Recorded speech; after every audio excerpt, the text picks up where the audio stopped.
Team, hope you are awesome. Welcome to our Facebook Live Q&A session. My name's Jake and I'm the CEO and founder here at PEPT, and I'm super excited to be of service tonight. Okay, now I'm just going to bring up our live feed on the computer here so I can see your questions coming through. And basically, guys, as you start to jump on board, post your questions straight into the comments. And we've got Tanya here. She's going to help me keep a track of them all. Make sure they all get answered for you. And we're going to have a great time. And we've got a bunch of questions already coming through. So just give me 1 second, Tanya, while I get this up on my screen so I can see what's going on. All right, have we got a few people starting to jump on yet? Oh, here we go. There we go. We've got 10 or so people cracking in already. All right, so that's awesome. All right, Tanya, hit us with our first question. We've got a bunch of questions, guys, that have come through prior to tonight. And your questions you're going to post in the comments, okay? So whatever you need help with, post it in the comments for us, and I'll be on to them. All right, let's do it. Okay, so the first question is from Adam, and he's asked, how do I stay motivated with my training? Adam says, or asks, how do I stay motivated with my training? Great question, one of the most common ones that we get here. Now, couple of things to understand with motivation. The first thing to understand is, what is motivation? It is, motive. You can't have motivation without having a motive. That means you need clear understanding of what it is that you want to achieve. In other words, a very clear goal, okay? And you need a really clear why, okay? You need a really clear reason why it's so important, okay? And my greatest tip for motivation is turn the volume off on your phone. My greatest tip on motivation, get clear on the why and link it to your highest values. Okay, so in other words, if the most important thing to you is your kids and you want to get healthier, literally sit down and make a list of all the reasons why you getting healthier and losing that 10 kilos or whatever it is that you want to do is going to help your kids, okay? Because you might find it easy to fall off the bandwagon with your health, but if you really truly value your kids above anything else, you're going to do whatever you can to help them, okay? So that's going to help with motivation. Now, the second part to that is motivation ebbs and flows naturally, okay? Willpower is not a good thing to have to rely on. So what we want to do is take motivation out of the picture, okay? And instead of that, we want to focus on our environment, okay? In other words, if you're really, really motivated, you can go to the pub, even though you're trying to quit smoking, and you can hang out with all the smokers if you're really, really motivated. But one day, you're going to lack motivation a little bit. Someone's going to offer you a cigarette, and you're probably going to take it, right? So far better than relying on motivation would be to change your environment. Okay, instead of going to the pub on Friday nights, you go to the boot camp.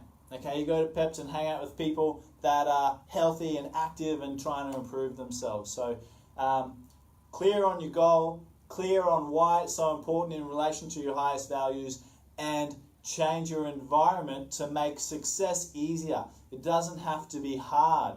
Figure out, what can I change to make my job much easier, okay? Hope that helped. Was that good? That's fantastic. So okay, the next awesome. Next question comes from Amber, and she's asked, how do I stop sugar cravings? Amber asks, how do I stop sugar cravings? Okay, the age-old question, how do I stop sugar cravings? Now, first of all, we need to understand why our body craves sugar. Okay, and the most common and obvious reason is our blood sugar gets low. Okay, so our body signals to our brain, make ourselves hungry, create this desire for sugar because our blood sugar levels are low, okay? So sugar cravings are basically a result of unmanaged blood sugar, okay? So in other words, if you eat lots of sugar, lots of carbohydrates all the time, basically your blood sugar levels are going to spike and then dip, spike and then dip. Every time they dip, you're going to crave sugar, okay? Every time they spike after your sugary meal, You're going to get sleepy and tired. Okay, so you're going to have these real energy ebbs and flows. Okay, so that's you. Focus on especially the first meal of the day. So, for example, I was talking to one of the ladies in our 28-day challenge about this just the other day, and she was getting a sugar craving every afternoon. Okay, she works at home, sugar craving every afternoon around 3 o'clock.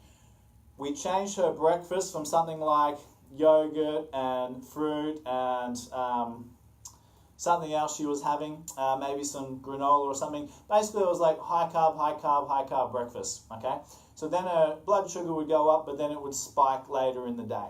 So we changed it to eggs. Okay, we had eggs and vegetables for breakfast. So we have more protein, good quality fats, and lots of fiber from the vegetables in her morning omelette. Okay, and that stabilized her blood sugar and immediately got rid of the afternoon sugar cravings. Okay, so we need to stabilize the blood sugar levels by eating foods that take a little bit longer to digest and have a much slower blood sugar spike. Okay, you would have heard of glycemic index. Okay, if it's high on the glycemic index, it means our body breaks it down really fast, and basically all that carbohydrate gets pushed into the blood really quickly and spikes it high, and then it has a big dip later. Okay, so we want slower releasing carbohydrates, slower releasing macronutrients like protein and our good fats. Okay, so I hope that helped. I think it was Amber. Okay, Zoe's got a question. I snack at night and it feels like I can't kick it. Okay, great. My first advice to you, Zoe, change the language that you use. Okay, up until now I've struggled to kick this habit. It's a far more empowering statement than I can't do it. Okay, so you're literally telling yourself you can't do it. So let's avoid that language. Second of all, again, it's most likely one of two things. It could simply be habitual. Okay, so you've literally trained yourself to feel hungry and eat something at a certain point. It could also be what we were just talking about if you were on 2 minutes ago, about unmanaged blood sugar. Okay, it could be also another common reason for overeating at night is people aren't eating enough during the day. Okay, so what you might try is a little bit, if you're not having an afternoon tea, have an afternoon tea snack.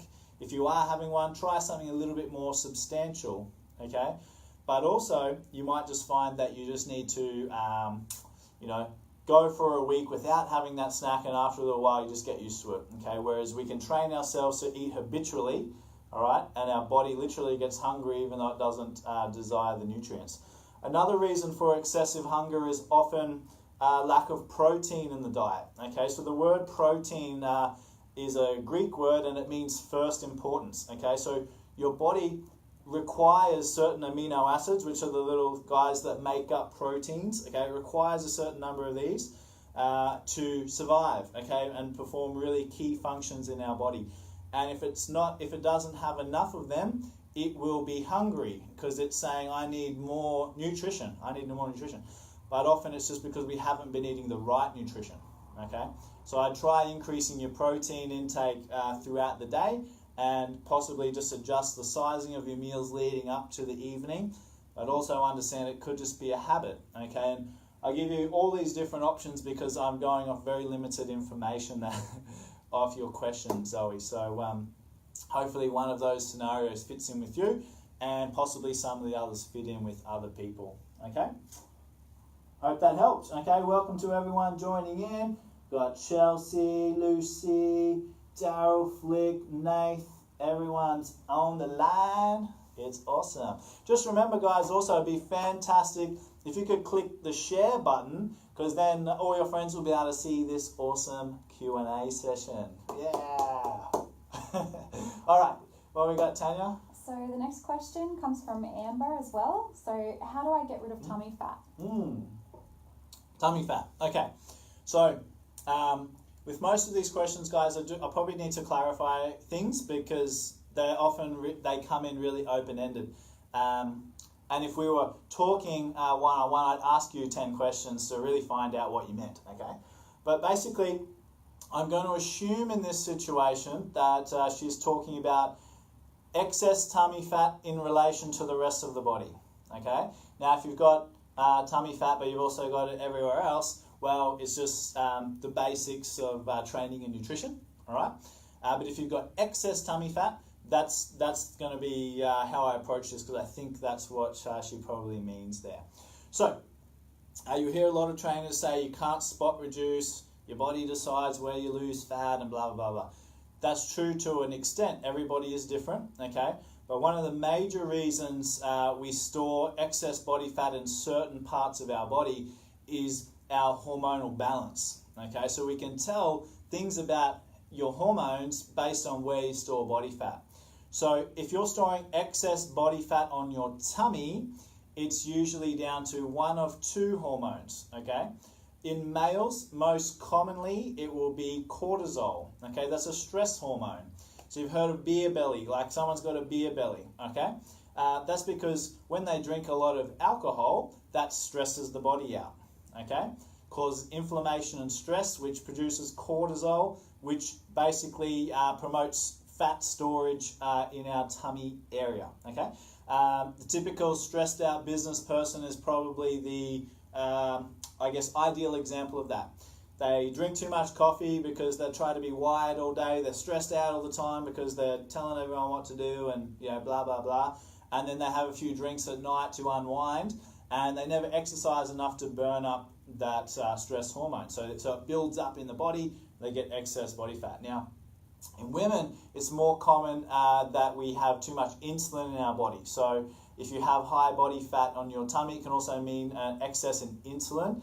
And the most common reason for that will be high carb diets. Okay, so if you're following like the food pyramid kind of diet, and it's not obviously working for you if you're storing a bunch of body fat on your tummy. So the trick there would be reduce your carb intake, increase your protein intake, increase your healthy fats, okay? And your body won't produce as much insulin, which is the hormone that regulates our blood sugar levels, okay? And therefore, you won't store as much body fat on your tummy, okay? I hope that makes sense, all right? Cool. So the next question comes from Emma, and she's asked, how often should I work out or exercise? How often should you work out? Okay. That's a great question, but it's also one of those ones that I would be asking you some more questions, okay, around what do you want to achieve. So that's a tricky one to answer in this format because it's kind of like how long's a piece of string, right? It depends. Depends on your goals, depends on what you're trying to do. But what I would say is when you're beginning your exercise, I'm much more of a fan of frequency, all right? In other words, quantity over quality. And what I mean by quality is intensity, okay? So when you're starting exercise, it's best to get into a regular habit, but not push too hard.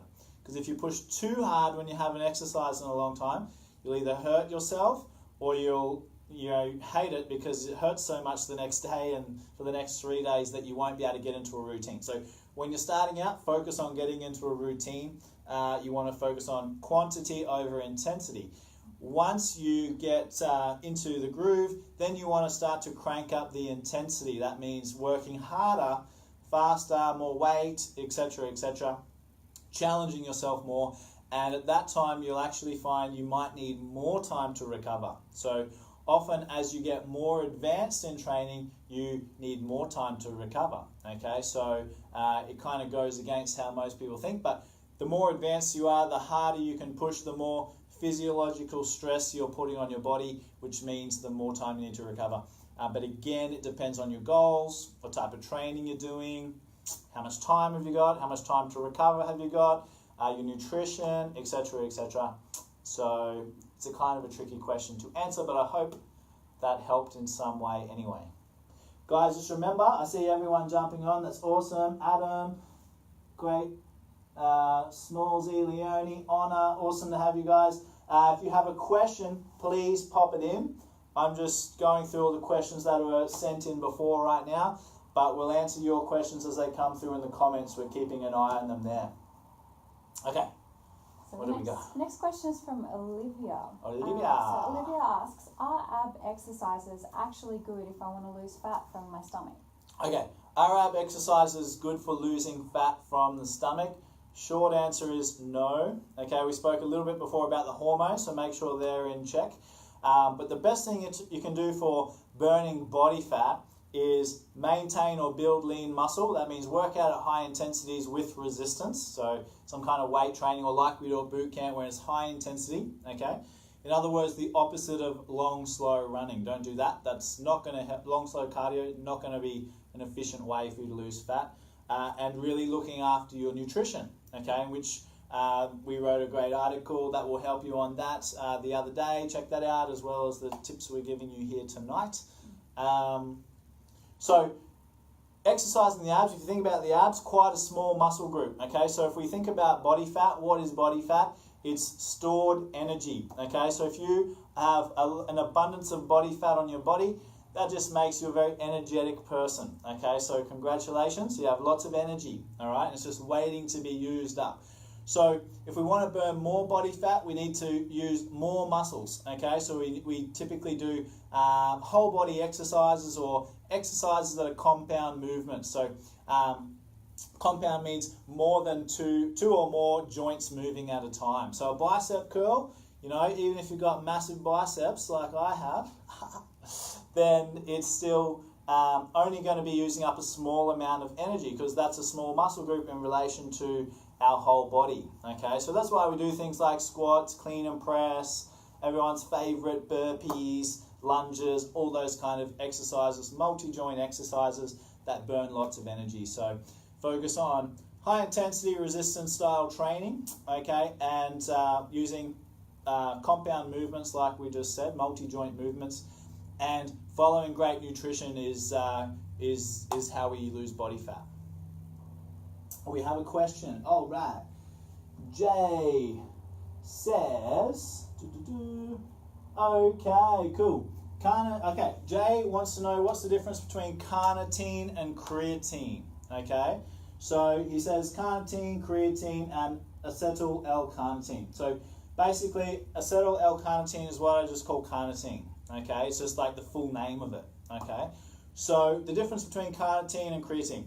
Creatine is short burst energy for your muscles, okay? Short burst energy for your muscles. So, in other words, if I want to do 3 reps of squats, or even 8 reps or whatever, I'm predominantly going to be using creatine that's stored in my muscles for energy, okay? So anything short burst, fast, intense, powerful, you're going to be using creatine in your muscles. So basically, if you load up, you get creatine, by the way, in a lot of the foods, but in very small quantities. So especially red meats is the most prevalent one. You'll get creatine in that, but a very small amount, okay? So by supplementing with creatine, you'll find you're able to do more reps, you'll be able to recover faster in between sets, and you'll be able to keep your intensity higher throughout your weight training workouts. So if you're trying to build muscle or build strength, it's a very useful tool, okay? Remember, when you do take creatine, you'll store more water. So here's another tip for any guys who want to look bigger in the next 3 days. Load up on creatine, 5 or 6 serves a day with lots of water, and your muscles will fill up with water, and you'll gain 1 to 2 kilos. And it'll look like you've gained 1 or 2 kilos of muscle, even though just your muscles filled up with water. Okay, but if you've got a hot date or something like that and you want to fill up your shirt a bit more, there's a tip. Okay, if you're trying to bulk up, it's a very useful supplement. Carnitine is more useful for trying to strip body fat. Okay, so what carnitine does is takes fatty acids and gets them into our cells, into the mitochondria, which is what basically creates energy in our body. Okay, so it'll help you with fat loss. Carnitine especially good when mixed with fish oil. Okay, it makes the fish oil more potent and more beneficial for you. Beneficial for you. How's that one? Was that good? Yeah, nailed it. Okay, so hope that answers the question, Jay. Depends on what your goals are. If you're trying to muscle up, creatine is the go. If you're trying to shed body fat, carnitine is the go. If you're trying to do both, take them both. Just the words are similar, people often get confused. Okay, Adam says,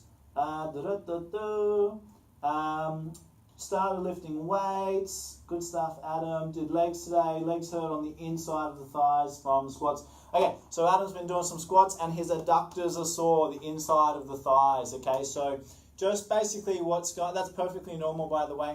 Think of whenever we do any complex movement, where you feel it the most is simply where you're the weakest. Okay, so it's like the weak link in the chain. So it might take a little while for your adductors to catch up.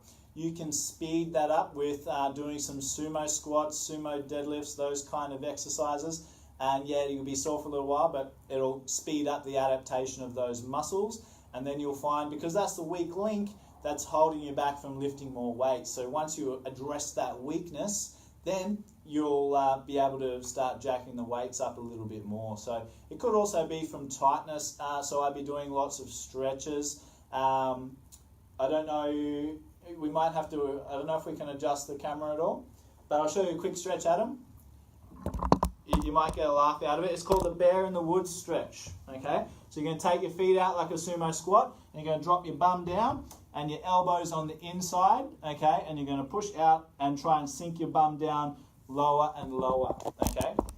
So you might be getting sore there because you're tight, and every time you squat down, basically your adductors are stretching far more than they're used to, okay? If you haven't been doing those type of movements. All right, so it's either lack of strength or lack of flexibility. Okay, just going through. Welcome, everyone. All right, cool. Okay. Great. Okay, this is a good one. Lucy says her upper body is very lean and she's storing more fat in her legs. Okay, now this is very, very common in women. Basically, it just means your levels of estrogen are high. And I'm just trying to recall. So we spoke before about where you hold your fat is determined by your hormones. Okay, so I'm just trying to recall exactly what the protocol is to help that. It's pretty simple. There's a few things. I'm pretty certain it's flaxseed oil and lots of greens. Okay, it helps your body metabolize estrogen. But what you want to do is just do a quick Google search, and after this I'll do a Google as well just to refresh the memory. Google search body fat storage plus Charles Poliquin, okay? Google search that, and there'll be articles on it, and it'll have some recommendations for you, okay? So, good one, okay? It's all down to your hormones. It's not like a lifelong curse, okay? All right. Tanya's pointing like that just means check the computer. Okay. All right. Name says, what protein do you recommend to eat for building muscles? Well, I recommend PEPT protein, of course. But I'm not sure if you're at a PEPT or not. Basically, with protein powders, protein supplements, what you're looking for in a high quality one is one that's low in carbohydrates predominantly, okay? So if you've got a 30 gram serve of protein, for example, a good quality one will have 27 grams of that or more as protein itself when you look at the nutrition label, right? Now, when you look at a cheap one, it'll have like 4 or 5 grams of carbs, and it might have, say, 23 grams out of 30 protein, and then there's some unexplained grams, which is usually from fillers. They just put other things in there to fill it up and fluff up the bag. That's a sign of a low quality protein. But to be honest, there's a million out there. You know, as long as you stick to that principle, you're going to be pretty safe. My philosophy with supplements is always go to just above middle of the range. Okay, so what you'll find is cheap and nasty. Okay, middle of the range is usually pretty good. Okay, and then you'll have, you know, much more expensive, but it'll only be a tiny bit better. Okay, so it's all marketing. They position it right up here, pay twice as much and get a 5 or 10% better product. Okay, so for most people, middle of the range is going to do the job for you. Okay, thanks, name. I'm sorry if I'm getting that wrong. All right. Okay, cool. Next question. Will doing weights make a woman look bulky? Will doing weights make a woman look bulky? Okay. I have to take a few deep breaths before I answer this question. All right, so it depends. All right, it depends. Like most questions, it depends on factors because we're talking about human beings, and in my experience, every human being is a little bit different. So, if yes, you will build muscle from doing weights if you're doing them correctly. Okay, now I think the issue is not so much will it build muscle, because if you're interested in living a long and healthy life, you've got to be interested in the top two factors that dictate that, which number one is muscle mass and number two is muscle strength. Okay, so if you want to live a long, healthy life, you need muscle mass and muscle strength. If you think about the people who have low quality life and as they age, they aren't with us for much longer, they're usually very low on muscle mass and very weak, right? And you can think of someone elderly, for the last few years of their life, they got weaker and smaller, okay? So the more muscle mass and the stronger we can be, the longer we're going to live and the healthier we're going to live, okay? So the less dependence we're going to need at the end of our life. Now, so first of all, I think it's about the mindset, right? So instead of worrying about trying to look like the girl on Facebook or something, I'd be like, well, I want to live long and happy life. But that's just me, okay? So yes, it will. However, it's not going to turn you into Arnold Schwarzenegger. The people that you see that are like crazy, the women with crazy massive guns doing the bodybuilding shows, etc., they're not just doing normal standard weight training programs and eating a normal good nutrition. They're going to the absolute extreme, and they might often be going beyond that in terms of supplementing with some things that aren't street legal, if you know what I mean, which you're not going to be doing. So it will, but it's healthy. It's really one of the best things you can do for your health is to lift weights and be strong. So if you're worried about what other people are going to think of you, maybe you need to adjust your own mindset around that, and who cares what they think, do what's good for you. Hope that helped. All right. Smallsy says, actually Jay's first, let me go back up. Okay, cool. Jay says, do you recommend eating pre-workout? What supplements for losing weight? Double question, Jay. Ooh, my favorite. Okay. So, pre-workout. Depends on the individual. Better is better, all right? That's one of my favorite little sayings. Better is better. In other words, what I mean is there is an ideal pre-workout, yes, okay? You're going to have some complex carbohydrates. That means slow-release carbohydrates. We'll get back to that in a second. Good quality protein, good quality fat. Okay, what you don't want to do pre-workout, if your goal is to lose fat, by the way, and your next question about fat loss supplements says says to me that that's your goal. What you don't want to do is spike your insulin by taking something really high in sugar. Okay, so the old school principle would be, eat something really sugary like a piece of fruit or some lollies or Gatorade or something before the workout, because it's going to give me lots of energy. It might give you some energy, but it's going to inhibit your body's ability to burn fat. Okay, so that's not good if your goal is fat loss. Okay, so an example. So we want protein, carbs, quality fat. My favorite for ticking all those three is tuna with brown rice. Okay, you get your protein and your fats with the tuna, and you get your complex carbs with the brown rice. If you've got a lot of weight to lose, you probably experiment with either reducing the carb component, or for some people actually eliminating that is going to be the best thing for you to achieve your goals faster. Okay, so that's pre-workout nutrition. When it comes to fat loss supplements, my favorite go-tos there, you check out a video that we did a few weeks ago on fish oil. Okay, but basically high dosages of fish oil with carnitine is going to be the best thing for you there. Okay, so the other thing, basically that's going to make you more insulin sensitive, which means you'll be able to burn fat more effectively. Okay, pretty simply. And it's going to have a whole host of other benefits as well. But again, I did a whole big explanation of that in a video not long ago. You can scroll through the page after we've finished and check that out, and it'll tell you exactly how much to take and all that kind of stuff. The other thing to remember when trying to lose fat is you need to build and maintain lean muscle mass. So one of the biggest contributors to fat loss is your metabolism. And your metabolism is simply how much energy you burn while at rest. So while I am standing here right now, my body is burning energy, okay? Now, if somebody else was standing right next to me, but they had 10 kilos more muscle than me, they would be burning more energy, okay? So their metabolism is higher. So in other words, 24 hours a day, they would be burning more energy, okay? That is one of the most efficient ways to burn fat. So you need to preserve your lean mass, preserve your muscle.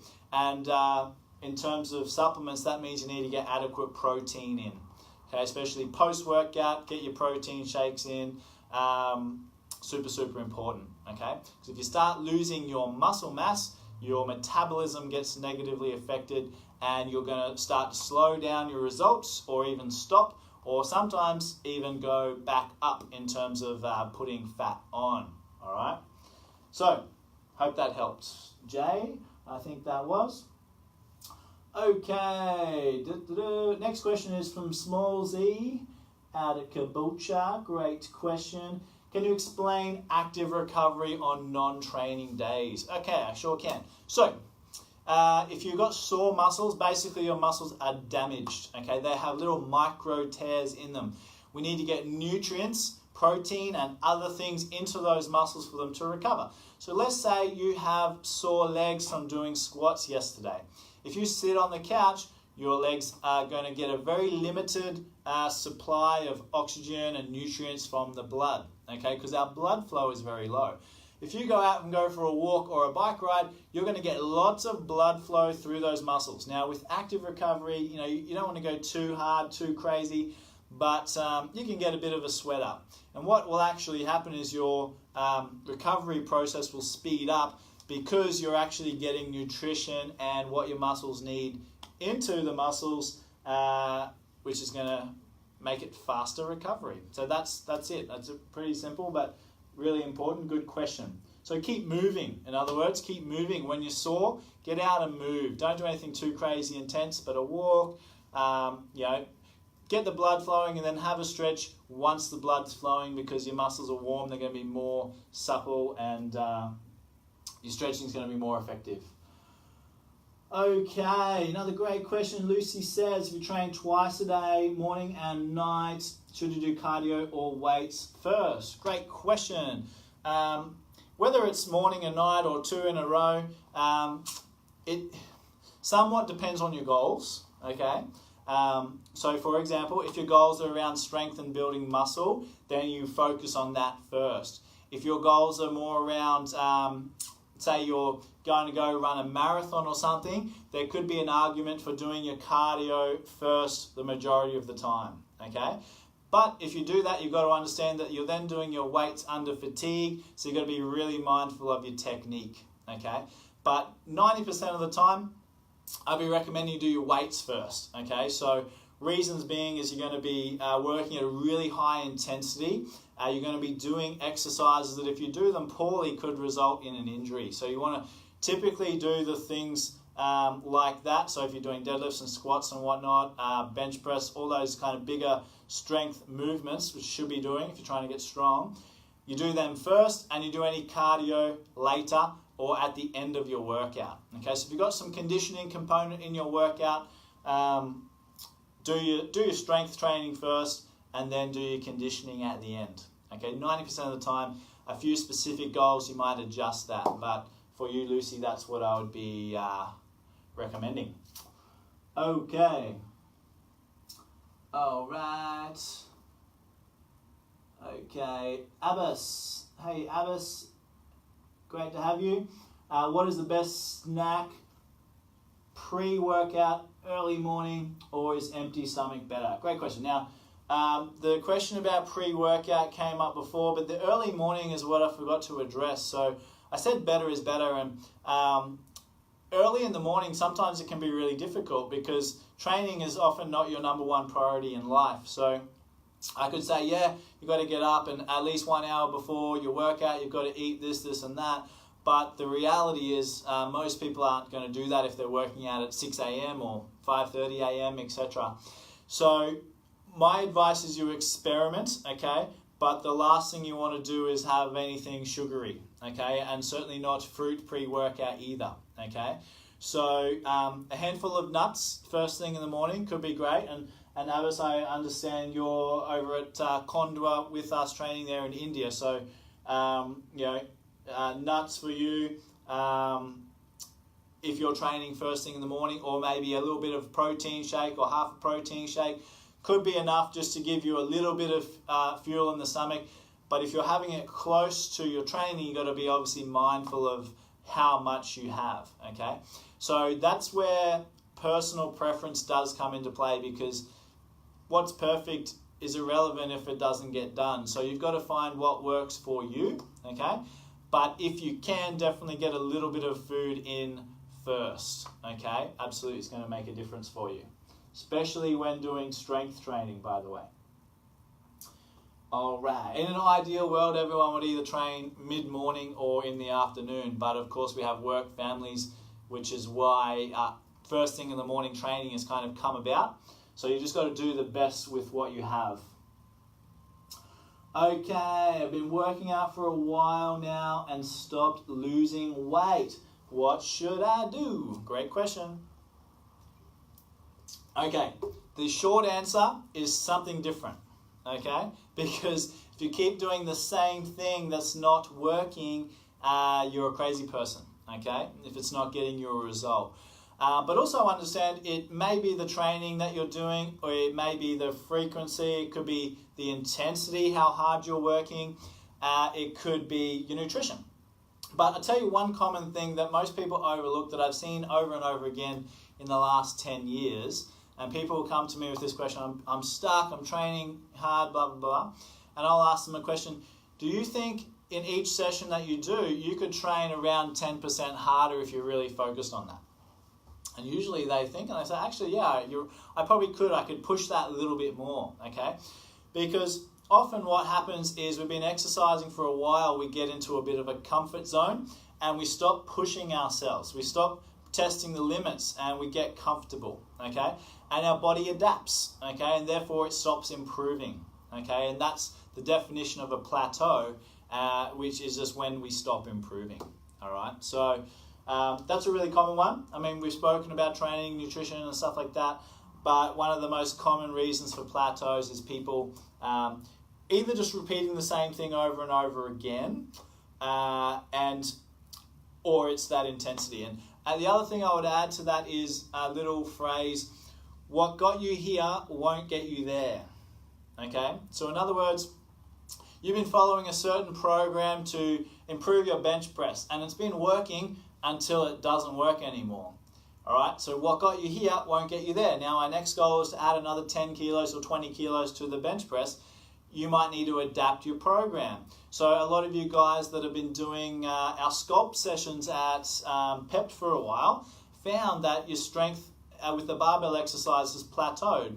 And that's why now we're bringing in our open gym so that you can do more volume and more direct focus on those strength lifts, and everyone's numbers start going up again, all right? Because we're able to change something considerably. We're able to change the volume and intensity of the programming with that more flexibility for you advanced guys now. So, and we've been getting great feedback on that and seeing everyone's PBs jack back up again, okay? So if you're stuck, do something different. All right. Now, by the way, if you're enjoying tonight, I'll just take a quick pause. I've got some more questions to get through. We have our Breakthrough Summit coming up in September, which is where you get to come and spend a whole day with me and my coach, Coach Brad, okay, who's helped me a lot over the years in building PEPT and helping me improve my mindset and the way I think about life and business and all this stuff, which has literally transformed my life. So now we're going to be helping you transform your life. For tonight only, we have a special offer which I've never done before, and I can't see myself doing it again because time is the most precious resource that we have. But anyone who signs up for our early bird ticket, which is only $97 by the way, to come and spend a whole day with me and Coach Brad, okay, you're going to get 15 minutes of what we call a power coaching session with me over the next few days. We'll organise a time, we'll jump on and I'll help you with your biggest problem, and in 15 minutes we'll get you motoring forward in life, okay? And I literally don't do this with anyone apart from PEPT team, okay? And there's probably a bunch of PEPT team sitting on there. Oh, why can't I get that as well? Because this is what I do with the our senior leaders and our sales team here at PEPT on a weekly basis, and it gets really great results, helping you unlock blockages in your mind, or simply helping you with a problem that you're having with your training or your nutrition. So if you want that, the only way you're going to get it is to buy the ticket. Even if you don't want to come to the summit, buy the ticket so you can have the coaching session. Okay? So that's that. And you can click the link. Actually, I don't know if we put the link in there, Tanya. But I'll actually post the link in the comments for you right now if you want to do that. Okay, and then we'll get on to the next question, which I believe is from Honor. Okay, so let me find... There you go. Lucy says, wow, that's awesome. Your coaching sessions have changed my life. Lucy's our admin manager at PEPT and has made some massive transformations in the last couple of years. So that's great.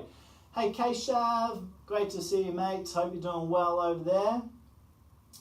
Goer's treating you well, I hope. Okay, Honor says, I'm looking to improve the weights that I'm lifting. What kind of improvement per week is normal? Okay, good question. Firstly, let me answer. If you're not improving your weights every week, something is wrong, okay? In either your programming, your intensity, or your recovery, okay? If you're not improving your weights every week, something is wrong.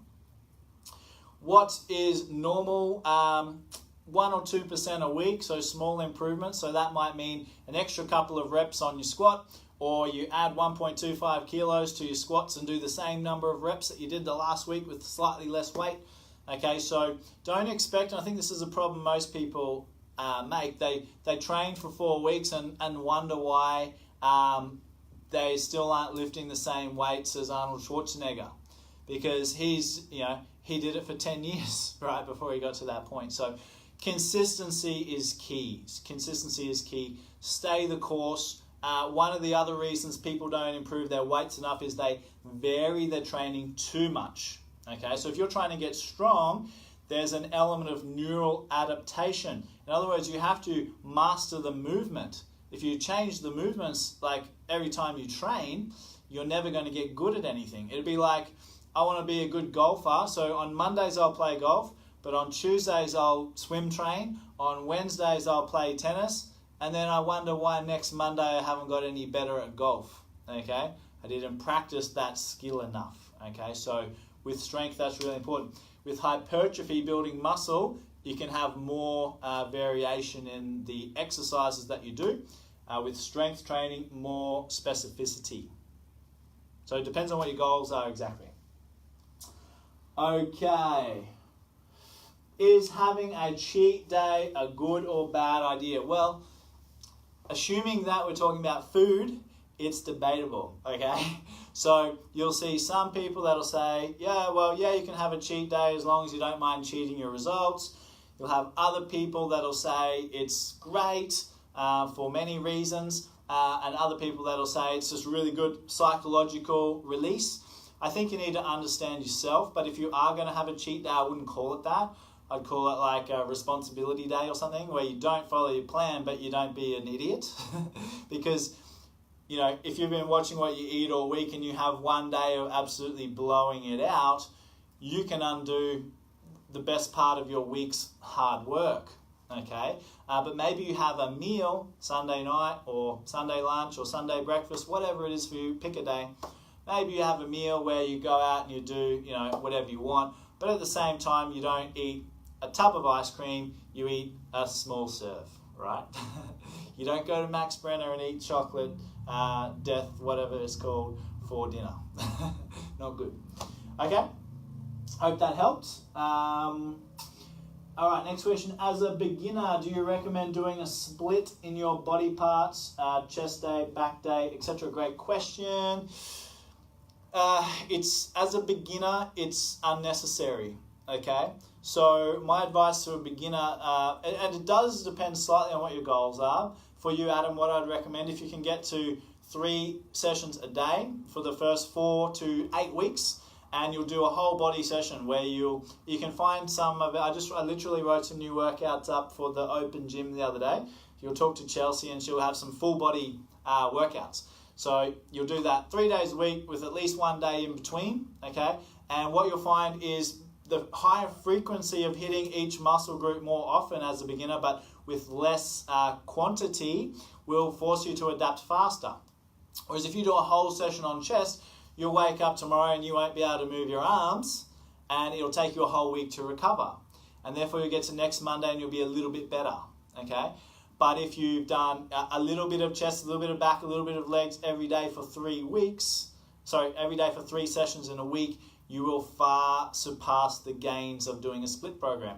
But then you'll get to a point somewhere between 4 and 8 weeks down the track where your results will slow down. That's where you need a bit more specificity and more quantity to keep the gains coming. And that's where you split to upper and lower, okay? And ideally do 2 upper and 2 lower every week.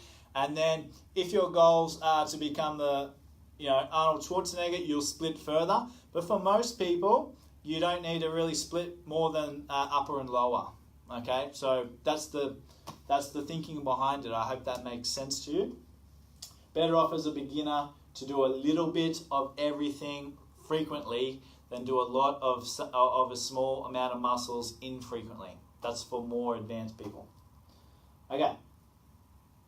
Great, thanks Abbas. I'll be over there in the next couple of months for sure. Okay, what do we got? Okay, cool. It looks like we're kind of getting through our questions. We've been going for 46 minutes. It's felt like about 4.6 minutes. It's been flying. We have another question. Let me... So there's a question there from Michelle. Cool. How do you train and eat to beat hormonal problems restricting weight loss? Oh, that's a very open-ended question.